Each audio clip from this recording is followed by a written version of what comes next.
in France. I introduce this session with a few words.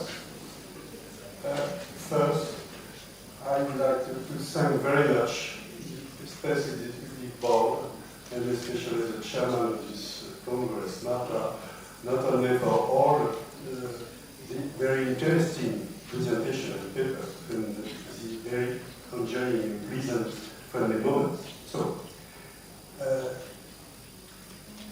as an introduction, I have also two information. First, Joseph Babala, who is a Grandmaster, who was impelled to be there and to reach us for the Congress. He apologized very much. His translator. And Indelacio Cano, the hospital in Madrid, 12 de October, is the College Master of the last Congress in Madrid. So now we are starting the session with 7 papers, one exchange, and I have to call to the podium the first presentation. It's from Milano, from the team of Gloria Pelizzo, and the title is Pelvic Floor Rehabilitation in Perineal MIS Indications, a New Perspective of the Study. Some papers have 5 minutes and some other 3. Please respective time. Thank you very much. Good morning, everyone. I'm so grateful to be here, and today I would like to present our experience in pelvic floor rehabilitation. So, pelvic floor rehabilitation is a specialized physical therapy to reveal the symptoms of pelvic floor dysfunction and how the muscles work the way they should. There's a lot of indication, and from the literature we can find a lot of kind of physical therapy. In our center, we do a cognitive approach. So we use the biofeedback rehabilitation. Biofeedback depends on how they use their perineal muscle and abdominal muscle, plus functional electric stimulation, physiokinesis that can be used twice during the procedure, and behavioral rehabilitation. And in particular for the neurological patients, we use biofeedback plus percutaneous spinal nerve stimulations. For example, this is the biofeedback machines. We have a green line and a blue line. The blue line represents the perineal muscles, the green line the abdominal muscle. When we start the treatment, we put out this graph, so they show inappropriate contraction of perineal and abdominal muscle. This is the case of constipated patients. At the end of the treatment, the goal is this graph, so where we have a continuous contraction of arm, sphincterics for 3 seconds without any abdominal pressure. Just to evaluate the outcome of our rehabilitation, we use 2 scales. The first scale, the ECA scale, to evaluate the neurological symptoms. The second scale, the PGA, the Placing Global Impression of Improvement, just to understand the quality of life at the end of the procedure. We consider in our study 39 patients with an median age of 10 years old, so it is the best age when we can start the rehabilitation, just to have better results. We consider surgical patients and non-surgical patients. Anorectal malformation, if you are vesiculator reflux, treated by endoscopic procedure, for rhinosyndrome, various EPD, treated by protocolectomy, laparoscopy, and spina bifida. We consider the different kind of functional pathology. 64% of the patients do the biofeedback plus functional electrostimulation, 35% biofeedback plus percutaneous nerve. We have a median of number of sessions is 10 sessions. In 55% of the case, at the end of the treatment, we also do home sessions. And in 51% of the case, just control the pelvic function, the pelvic floor dysfunction, we use also drug therapy. Recommending the urological symptoms, we can show that for all the areas we consider, there is a significant difference before and after the treatment. As you can see from the graph, there is a reversal trend after and before that show that rehabilitation reduced the urological symptoms in our patients. regards to the quality of life, what we want to show that there is any difference between the surgical pattern and not surgical pattern. So at the end of the treatment, also the surgical pattern had the same similar quality of life of not surgical, so the pattern with functional pathology. So biofeedback, another form of therapy, improves the quality of life of our patients. The rehabilitation has significantly reduced the urological symptoms, and we didn't find a significant difference in quality of life between surgical and non-surgical patients. So the pelvic rehabilitation should always be offered for the resolution of pelvic floor dysfunction, even in malformation disease, and could be an option for the future that propose randomized study just to evaluate whether pelvic floor rehabilitation can replace drug therapy in specific cases. Thanks for your attention.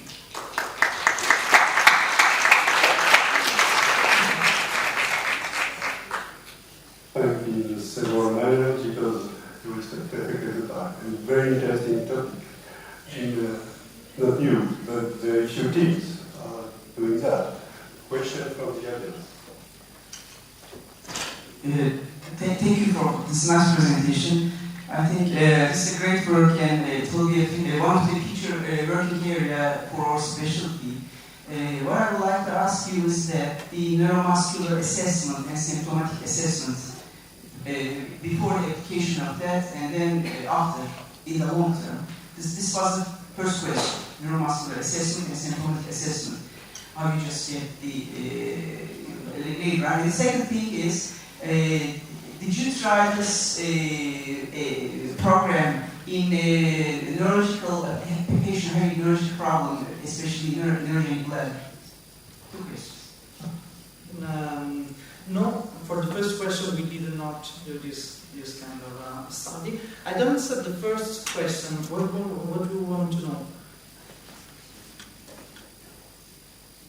I would like to learn that if you work with physiotherapists, actually they do EMG studies and just learn what you have first, and then apply the treatment, biofeedback treatments, and also exercise program, and then check whether the patient responds to this treatment or not.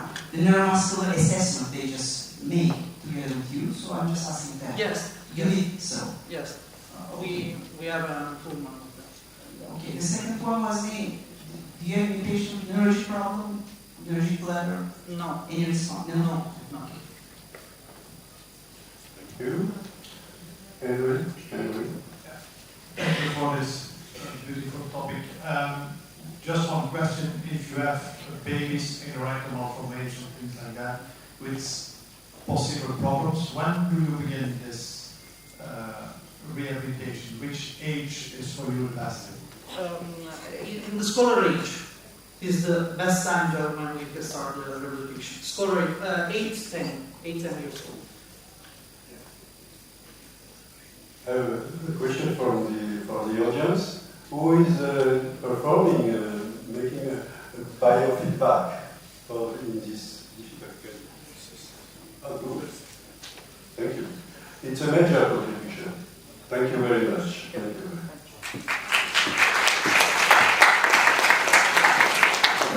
The next paper comes from Malta, and it's called Complication in Laparoscopic Appendectomy in Children, a national pediatric study. Good afternoon, I'm Gabriel from Malta, and it's a very small country. So we wanted to look at how we're doing with laparoscopic appendicectomy over the last 5 years, since it's just been only 5 years that we've been doing laparoscopic appendicectomy. And we looked into 98 cases who had this done over this period, and 70 of them are included in this retrospective study. And we basically used this setup, which is shown on the right-hand side, with a 5mm umbilical port, and two 3.5mm or 5mm working ports, depending on the availability. So if we can see the results in the middle, so there are the intraoperative complications. And we had a laparoscopic working port bleeding for 2 patients, one of whom had some balloon compression to stop the bleeding, and another one just needed a deep suture.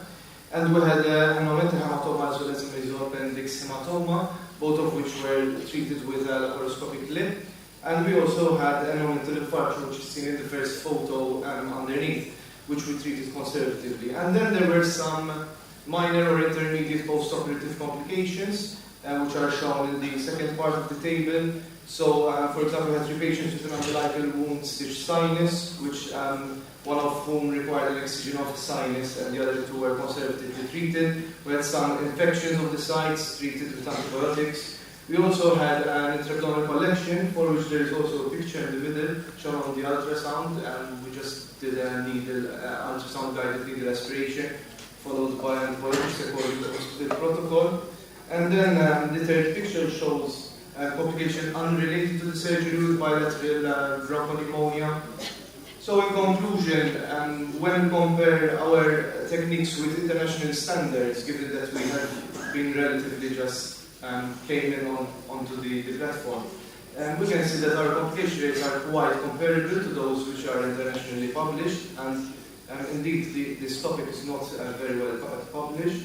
And we will continue with this laparoscopic approach to all our appendicitis. In the last 5 years, I think only 3 or 4 were actually done open, compared to the 7 which were studied in this study. Thank you so much.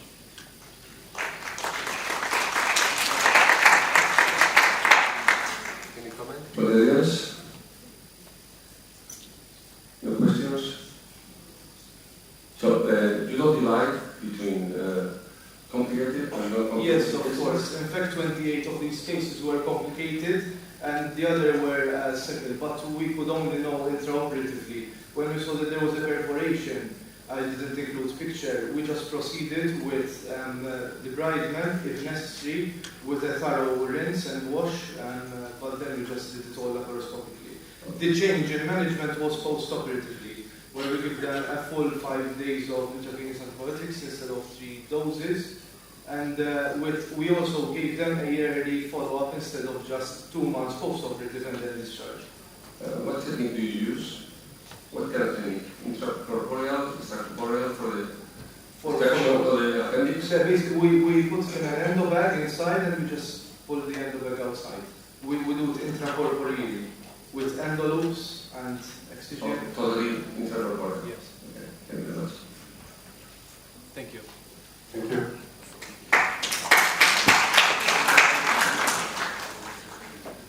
I have to inform you that Genoa's team apologized because they could not join the Congress. So we go to the third communications and presentation. It will be presented by Aurélien Scalabre from Saint-Etienne and Multicentric Studies, and for 5 minutes. Outcomes of laparoscopic nephrectomy for renal tumors in children. Indications need to be updated. Aurélien. Thank you. Nowadays, an increasing number of teams are performing laparoscopic nephrectomies for renal tumors in children, although its indications are currently very restrictive. Our objectives were to evaluate the results of laparoscopic nephrectomies for renal tumors in children and to evaluate the compliance with the SEER umbrella protocols criteria. This is a French multicentric retrospective study. We included all children treated by laparoscopic total nephrectomy for renal tumor before 2020. Preoperative imaging was reviewed centrally in Hôpital Trousseau in Paris. We included 59 patients, 28 girls and 31 boys, with a mean age of 3.5 years. 14 had metastatic tumors at diagnosis. The mean operative time was 2013 years. There were 9 conversions, which is 15%, and 6 intraoperative complications, which were mainly diaphragmatic wounds who just needed surgery. The mean follow-up was 5 years, and we found no local recurrences. There were 2 deaths due to metastatic progression 15 and 31 months after surgery. As you can see, most of those tumors were nephroblastomas, but there was also one tuberculopapillary carcinoma, one clear cell sarcoma, one rhabdoid tumor, and 6 patients only had nephrogenic breasts. 7 cases were stage 3, 2 because of a tumor rupture, 1 occurred during surgery, 4 because there were invaded adenopathies, and 1 because of renal thrombus in the renal vein, which was not detected on imaging, on preoperative imaging.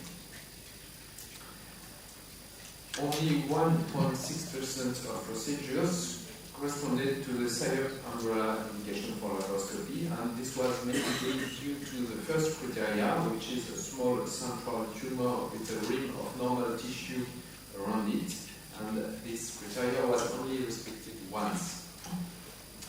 We also found that 11 patients could have been operated on by nephron-sparing surgery. Other criteria were more respected, but the criteria like extension of the tumor beyond the ipsilateral border of the spinal column was not always respected as the response to chemotherapy. However, infiltration of extrarenal structures and thrombus was seen on preoperative imaging were always respected. We found an increased risk of conversion when the tumor extended beyond the ipsilateral border of the spinal column after chemotherapy. Other risk factors for conversions were a close contact with the diaphragm on imaging and the volume of the tumor above 200 ml. The only risk factor for tumor rupture we found was a volume of the tumor above 400 ml. To conclude, in this series of 59 laparoscopic totalmectomies for renal tumors in children, we found no local recurrence. The SIOP umbrella protocol criteria were followed only once, so we think that the criteria for laparoscopy for the treatment of nephroblastomas should be updated and validated by a large international study. Thank you.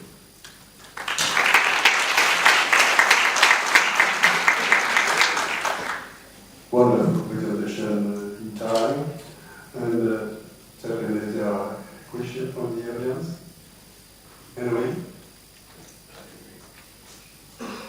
So great paper, of course.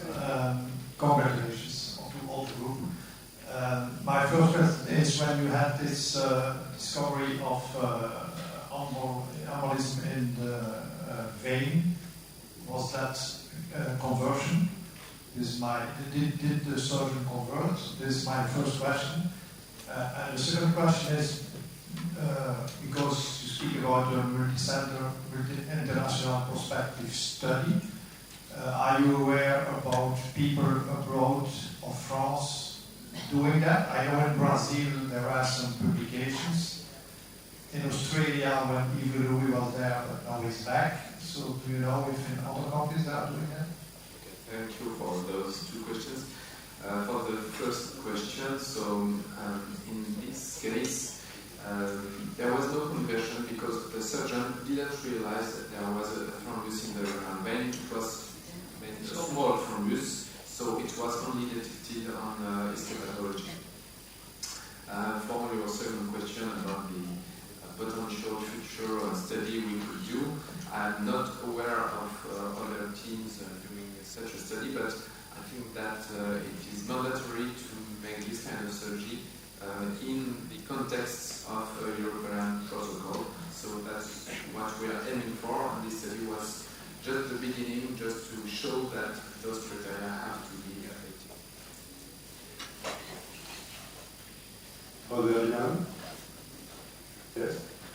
Hello, thank you for your presentation. I'm Anastasia from the City Surgeons from Cambridge. In a parallel congress at this time in this city, there were quite a few presentations like yours, and they essentially presented about 10% to 15% compliance in their studies with the SAR criteria, and about 27 to 30% feasibility rates were actually the case were attempted laparoscopically. Do you have an explanation why your eligibility rate was so low to 1.5%? Was it late stage diagnosis? Thank you. In fact, the one criteria that was only restricted once is multiple criteria, because there is the volume of the tumor, which is a small tumor, so you can interpret these criteria as you want, and the renal trim of renal parenchyma around the tumor was only restricted once. I think it's only due to the experience of the surgeon and the fact that he is confident in his capacity to remove the tumor without any positive margins. So maybe it's due to the choice of the surgeon. That's my hypothesis. Other questions? Rachel has a question. Aurélien, a question regarding your study and your conclusion. Your study, which are the criteria to determine in minimally invasive surgery number of nodes you have to give, and also this positive margin would be attributed to mistakes or something to improve laparoscopically. And the question regarding the conclusion, you wrote about to update within CERP umbrella. Could you precise CERP umbrella, and could you precise your updated project? Regarding positive margins and adenopathies, it's a main issue that sometimes laparoscopic surgeons don't pick enough adenopathies. So you have to be careful to make exactly as for open surgery, and it's fairly possible. So I didn't show you the data about adenopathies, but there were something like 8 adenopathies in, it was a mean of selected adenopathies. And there was only patients that were stage 3 because mainly of tumor rupture or because adenopathies were positive. So that's why sometimes they consider positive margins, or there is the thrombus in the recurrent. So that's the case where the margins were positive. And after that, I think that the next study should be in the context of the European protocols for treatment of nephroplasmas, and it has to be balanced with the need for conservative surgery like nephrostomy surgery. So we won't do it by ourselves, we have to do it together. Thank you very much. Thank you for your presentation. So the topic in the two next presentation is endoscopic final sinus treatment, so they will be discussed together. The first one is called for Naples, and is basic, as open approach, long-term outcomes and considerations.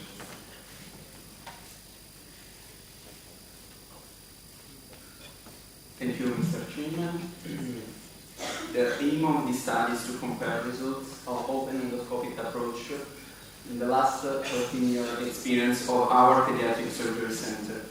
We involved 135 patients. In the first 8 years, we practiced open approach to 20 patients with a recurrence in 5 patients. In the last 5 years, we practiced PET-CT in 115 patients with a recurrence in 6 patients. Both recurrences were managed in PET-CT technique. The first thing that we noticed is that we passed from 4 procedures per year with open technique to more than 20 procedures per year with the PET-CT technique, with the 500% more compliance to PET-CT. And how is it possible, more procedures per year and a lower percent of recurrence?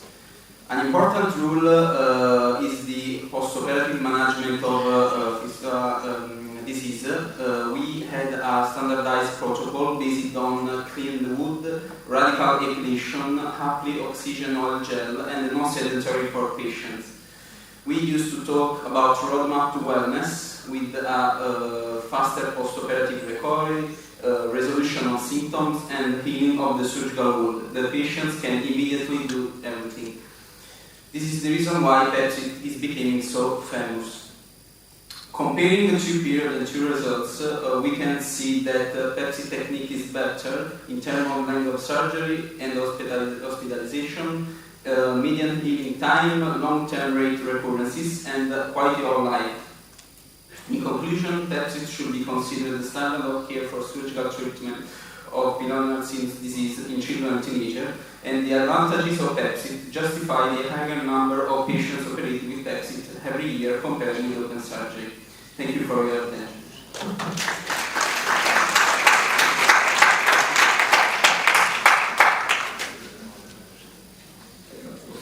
So we discuss your presentation on that one, okay? Okay.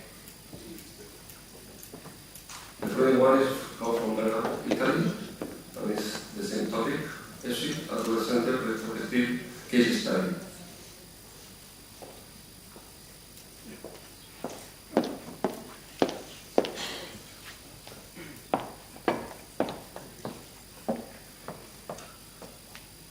Good morning. Good morning. Thank you for the introduction. I'll speak today about our experience about endoscopic pneumonia treatment. Different approaches have been proposed for the treatment of pneumonia disease until in 2015 when I wrote the Pepsi for adult practice. Since we have been to take into account young age of the patients and their active life, in the pediatric field, we think it is essential to prefer the new technique.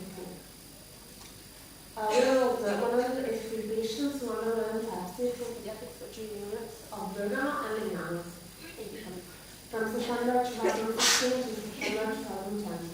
So we recorded the relatives data, operation time, hospital stay, complication, and away time.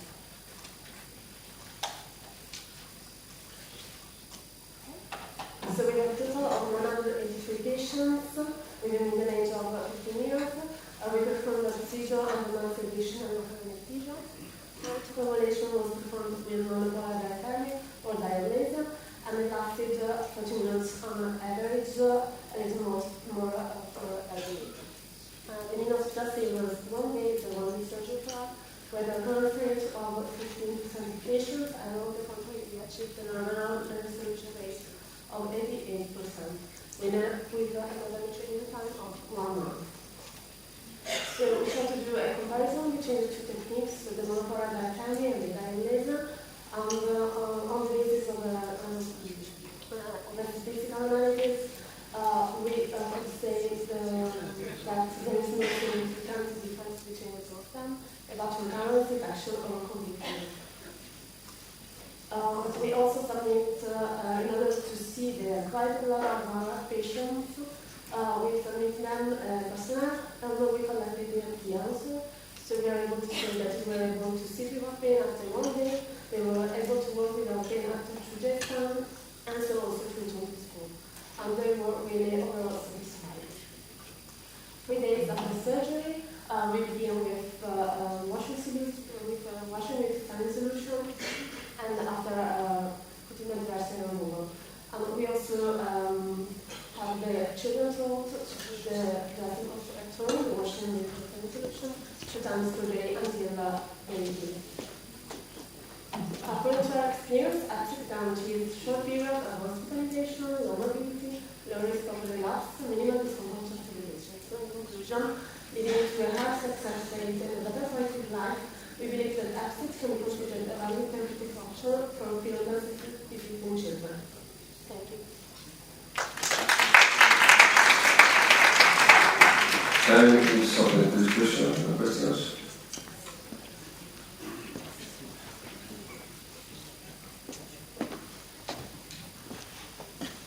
Hello. Hi there, I'm Mark from Holland. Thanks for a very nice presentation. witnessed that for how long were the patients followed up? Because you said there's 15% of relapse, which is a nice result, but for how long have you observed that?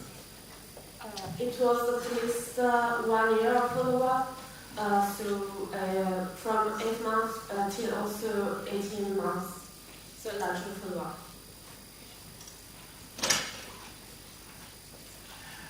I have a question for the first presenter. How much is the mean time after surgery for the complete resolution of the cavity? It's about 20 days. The mean time is about 20 days with the Pepsid group. While I think that an important rule is with the post-operative management, because we are using an oxygen oil gel that is for a faster healing of the wound.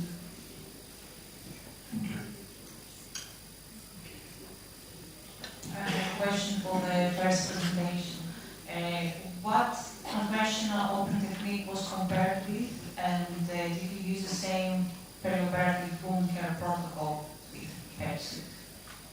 I mean, the epilation and the gel. Yes, when we practiced the open approach, we had the same preoperative protocol, but not the same postoperative protocol. That is different. Nowadays, we had a new standardized postoperative management protocol with that is, I think that it's really important as the reason why the recurrence is less than in the past.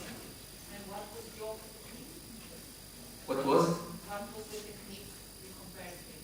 What open? The open technique, the second needling technique, the open. How many people do Pepsi from the audience? I was attending to the, So, very nice presentation on steam, very nice technique, of course. We have to go on. Oh, there is a question, sorry. Yeah, for me. Oh, sorry. I'm learning from Ankara. Nice presentation, incredible results, congratulations. And I also have a question for the first presenter. You mentioned that you have a routine care for post-operative period. For how long time they do the daily care? The postoperative management. Yeah, how long? You mentioned that they have to do some care for some. Yes, for 1 month. For 1 month. Yeah, 1 month. any other question? Oh, Thank thank you very much. Thank you very much.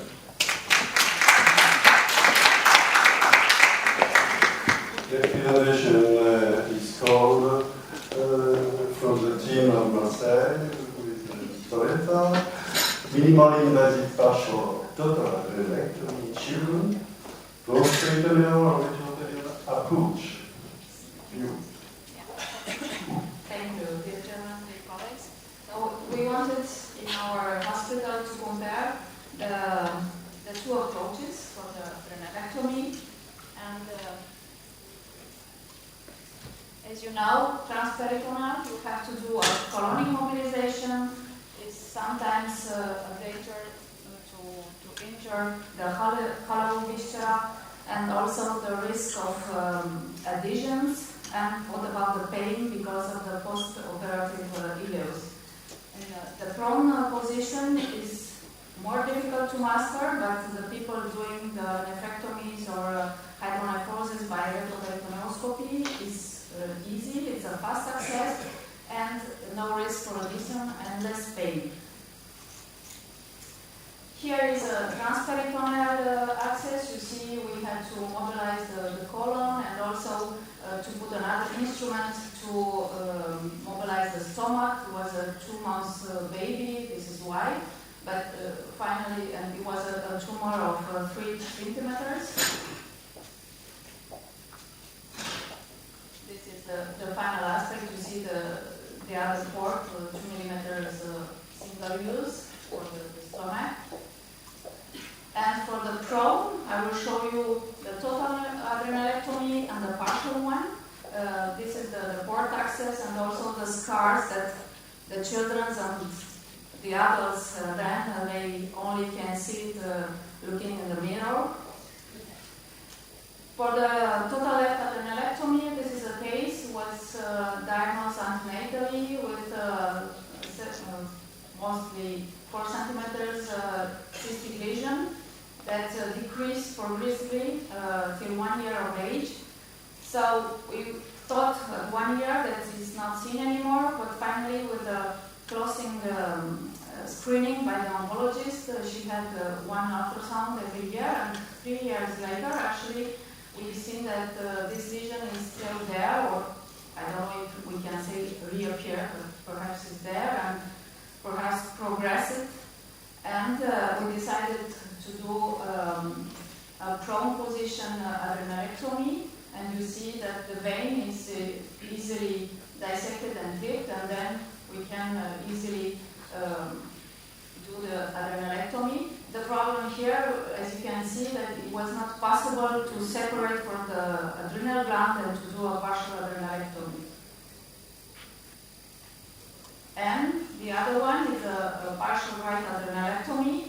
Was a newborn with antenatal also tumor that has a left tumor was so big that finally he needed a surgery a day on a right. He also had a right vision, but she's a girl. But in time we didn't see it anymore, and finally at 10 years we've seen a right adrenal lesion.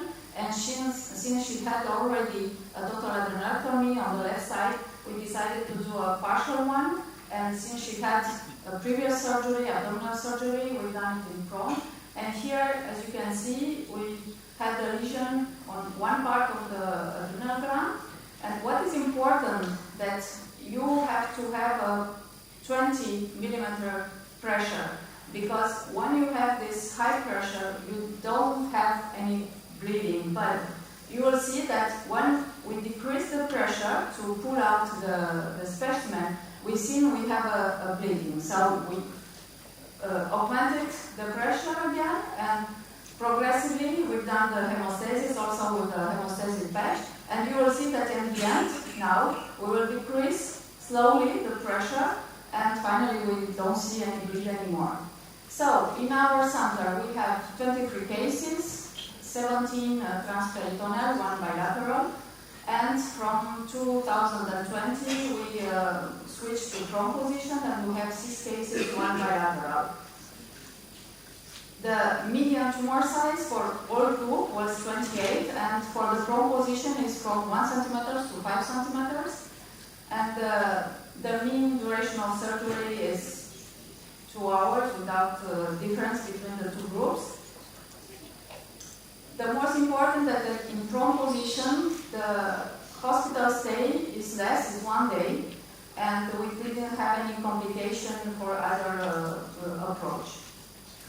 So, in conclusion, the 2 approaches are feasible, are safe, but since we have a shorter operative time and hospital stay for the prone position and lower complication, we started to prefer this approach, and why not, as Professor Walsh, as you see in the picture, to do a concomitant bilateral retroperitoneoscopic adrenalectomy in case of bilateral approaches. Thank you very much.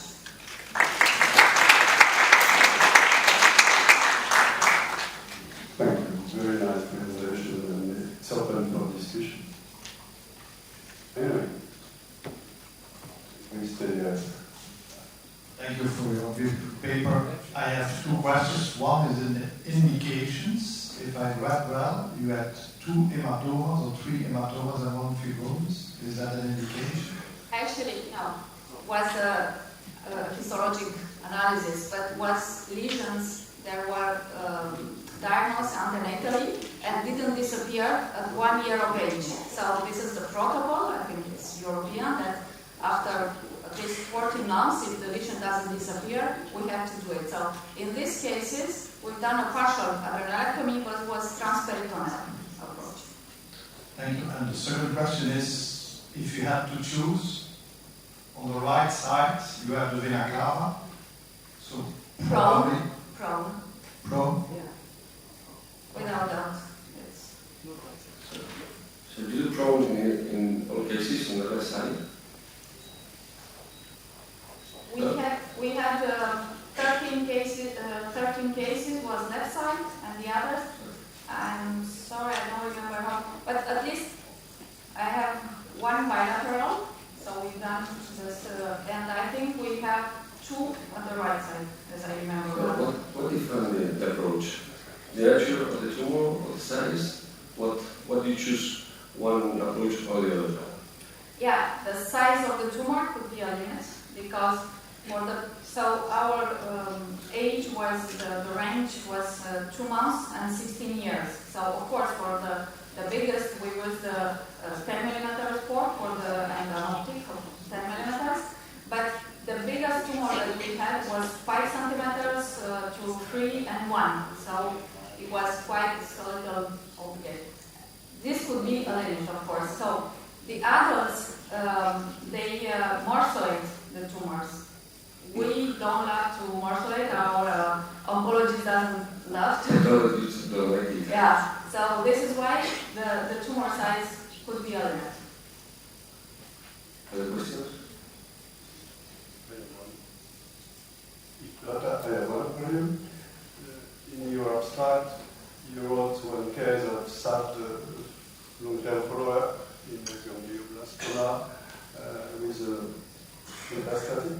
And when you review this case, was it something in relation to, according to the technique? No. No. We was no stage, no. It was big? Or It was the type of the neuroblastoma with the unique amplifier. I'm sorry, I don't know how to say it in English. This is because the disease progressed. Was not because of something to do. Thank you very much again. Thank you. So the last presentation of this talk is retrograde malodilatation of esophageal stenosis in interdimensional bulldozer and confirmed Moscow for resortation. Dr. Hussein. Dear Chairman, the report is developed through interluminal colonization of the esophagus in stenosis in patients with epidermolysis bullosa. We have treated 45 patients with dystrophic form of congenital epidermolysis bullosa using bowel dilatation. Of these 40 patients underwent antegrade bowel dilatation through the mouth, and 5 patients underwent bowel dilatation through the gastrostomy. The effectiveness of the performance manipulation was assisted by compiling the dynamics of the indicators of the degree of dysphagia, nutritional status according to the THINK nutritional risk scale, and the presence of complications. According to our study, there were no serious complications during antegrade bowel dilatation. However, taking into account the consequences of underlying disease, listeners at some stage of bowel dilatation through the mouth are accompanied by minor complications and sorting difficulties for both endoscopic endoscopists and anesthesiologists.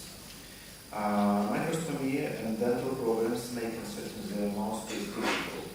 With the mouthpiece installed, the anesthesiologist can't fully control the infection of the tongue, since is to provide the possibility of installing the global iron duct. The consequence of this is the need to constantly move the mandible into position for adequate ventilation. The removal of the lower jaw may be accompanied by excessive mechanical action on the skin, such will lead to the appearance of grooves. The passage of the wide and balanced catheter can injure the mucous membrane and the lung pharynx, which will also lead to the formation of the groove. Retrograde bowel dilatation through the gastrostomy completely eliminates the risk of minor complications and creates more comfortable condition for anesthesiologists. When we combine two methods, the degree of dysphagia and nutritional status shows that the effectiveness of the two methods is equivalent. In antegrade bullosa dilatation, bull appeared on the face in 5 patients, bull on the area of the peripheral sinus in 2 patients. There were no major complications during retrograde bowel dilatation.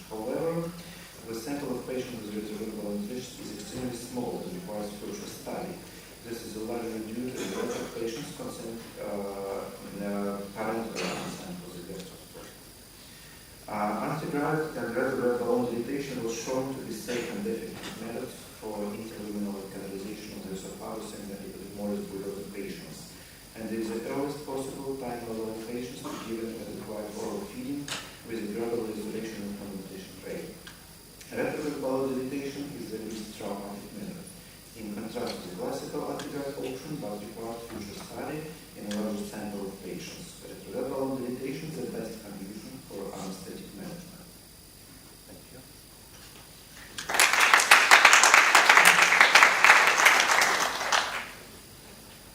So, any question? No questions? You indicate retrograde even if the stenosis is in the upper part of the esophagus? Do you indicate retrograde approach even if the stenosis is in the upper part of the esophagus? It's not any, we can use it in any part of the body, not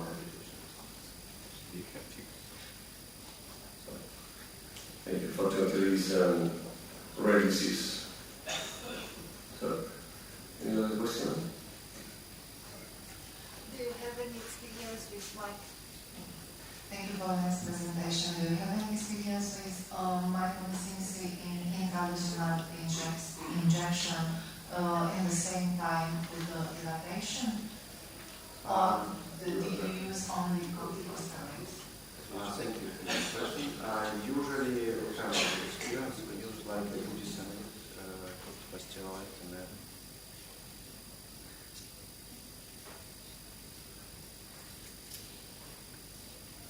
Thank you very much, Alex. Thank you.